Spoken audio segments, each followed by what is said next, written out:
I've known Ric Hassani's music since like 2010.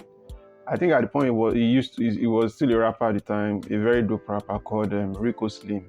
And at the time, what I liked about him at that point was his flows. It sounded a bit like Fouls, but the more serious version of Fouls. But his production as a rapper at the time, I used to like it. He doesn't really rap on slow beats. It's always like heavy beats. So over the years, he went into singing, and I'm really glad for him because he found his own style.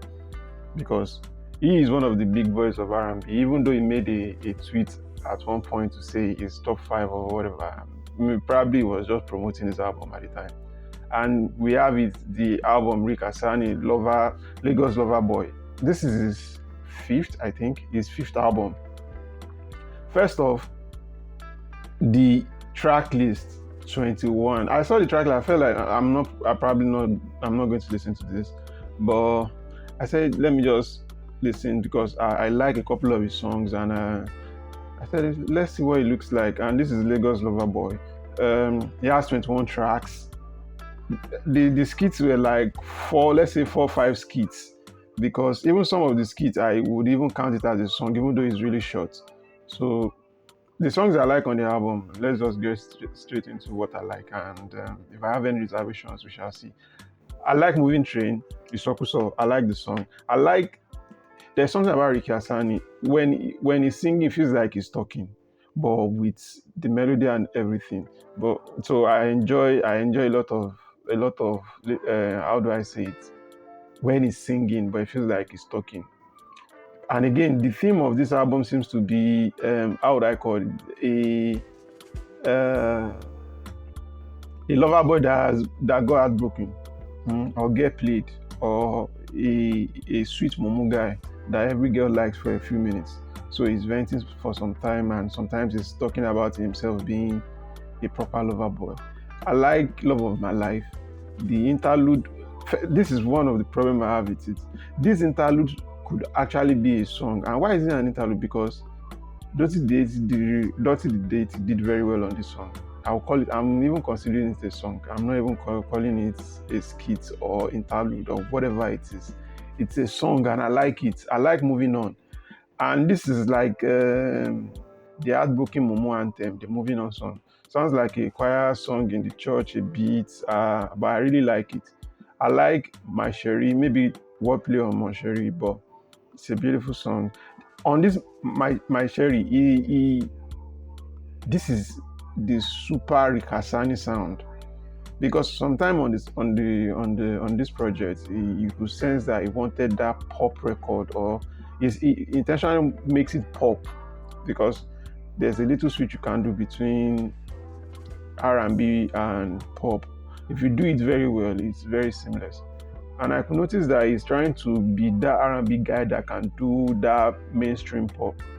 I mean, he's been doing it for a long time, over his albums, for like 4 projects. He has a joint EP also, but I could sense that he's trying to do that again. I don't know, it just felt a bit all over the place on the album. But I like my Cherry, and also I like the Lagos Island, the Island Boy. The song and the skits, great. I'm giving both the skit and the song, like, on a personal level, 10 over 10, because the skit went straight into the song and the song was really good. I really like it, and I like Canopy. Canopy is because he's using the wordplay of being a rapper before, so sometimes he used to flex on that, and he did that with Canopy. The song is, I think this is the Gbedu that really Gbedu very well, because the song is really good. You can listen to the song like a couple of more times even after listening to the album. And again, Lagos Lover Pledge, another Dirty the Deity interlude. I'm just going to say he has 2 input on this album, and I'm going to say he shines so well on this album with those 2 appearances. And I think he should have just left some of them as a song. Well, they know what we're doing, I guess. And I think one of the songs I like, but the title is just somehow, the Adam Asanwa Asanpete. I think the song should have just been named one of those names. I know the 3 names goes back to back, but just pick one now. But because the song goes well on the song, the song delivered well rather. He delivered the song very well. It's just the title. When I want to remember the title, I have to go and search again. And Fino's verse, I love Fino on the song. I'm really happy Fino was, how do I say it? I don't even understand Igbo that much, but you could just see that he's very expressive on the song.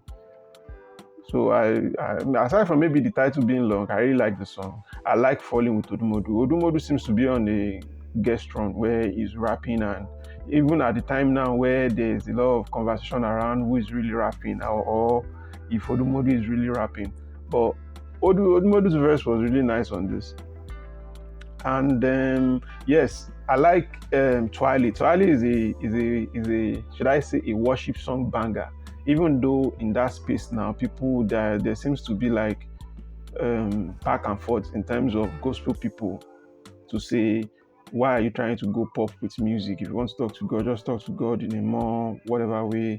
And there are some people who are saying, if a song is a jam and is praising God, let it be so, because there's a Afrobeat vibe to praising God. Why should it even be a problem? But for me, I love the song. It takes me back to when I used to do some stuff for some churches, and I'm like, because I feel like people in church really sing well, or maybe those choir people. I don't know, you go there, you see like seven women, 3 guys, they are singing, and you just ask, why are they not in that industry? Because they sing really, really good. And this Twilight song takes me back to my moment when I visit church for some reasons, and the song is really a jam. And I hope they push this song and it goes on to do like the Gaze Baba Madness, because I really like this Twilight song. And that's it for the album. Things that I like, the songs that I like. I just think sometimes it try too hard for the pop Bedu song. I've said there are too many songs on it, 21 tracks. If you take out 4 skits or 5 skits, that's like 16, 17 tracks. It's too much now. And shout out to him. This is like his 5th album. It's not easy. It's not easy. And yes, I like the song. I like it, but I feel like the song got too long. I mean, the album got too long. You're feeling like you're waiting for the high moment, even though there are a lot of good songs on it. So personally, on the first listen, I'll give it a 7/10.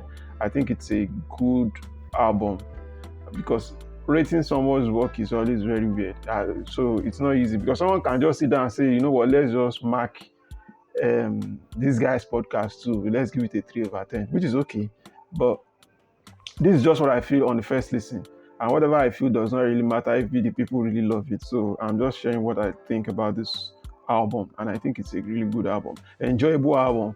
Would I play the 21 this thing again? Maybe not. I'll probably pick one of those songs that I like, up to like 9 songs. Let's say 10 songs minus those 2 skits. Let's say 8 songs out of like 21 songs or 17 songs, if you remove the skits. So it's a pretty good album, and I'm really glad that it featured people, and also the Portable song. I'm not really a big fan of the Portable song, but it really made Portable sing outside the way he normally sings. Because if you look at the Skepta song, every other collaboration where you see Portable, he sings the way he wants to sing, that unique sound.